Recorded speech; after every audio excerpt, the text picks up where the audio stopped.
What if I told you there are only 3 SQL queries you need to master to analyze any dataset like a pro? Let's start with the first one. Window functions. Think of them as a secret weapon for analysts who want insights within groups. For example, highest paid employee in each department. Here's how it looks.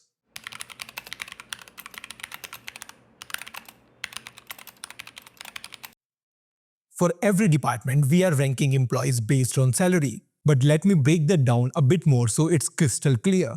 When you write partition by department, you are basically telling SQL to treat each department like a separate mini table.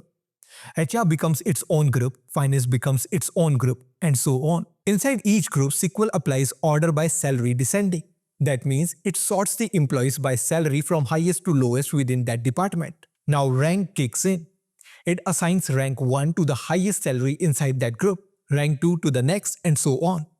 If 2 people have the same salary, they both get the same rank. So if HR has 10 people, it gives rank 1 to the highest paid person in HR, not in the whole company. This one line is doing all this, grouping, sorting, and ranking at the same time. And if you want to go deeper into window functions and actually master them with real-world examples, I have written a book called Mastering SQL Window Functions. I kept it practical, beginner-friendly, and focused on the exact problem analysts face every day. If you're serious about leveling up your analysis skills, this book will save you months of trial and error. Now the second query every analyst should know. The CTE or Common Table Expression. It helps you break complex analysis into simple layers.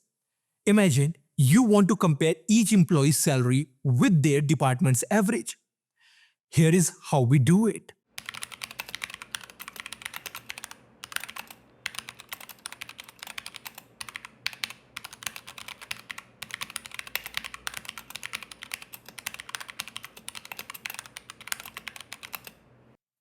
In the first step, we find the average salary per department. But here is what that really means.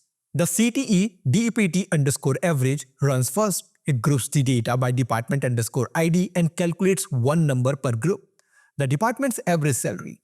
So if you have 5 departments, you end up with 5 rows. Then in the main query, we join the result back to the employees table.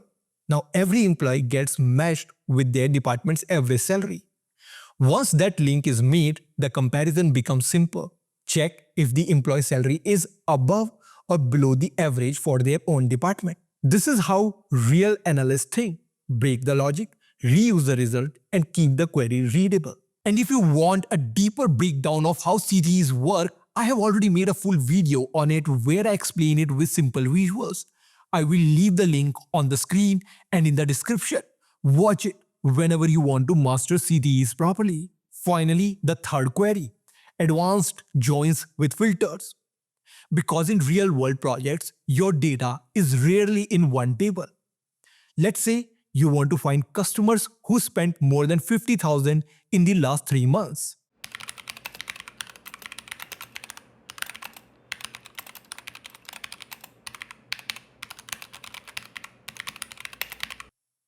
We are joining 2 tables, filtering orders from the last 3 months right inside the on clause, and then using having to keep only high-value customers.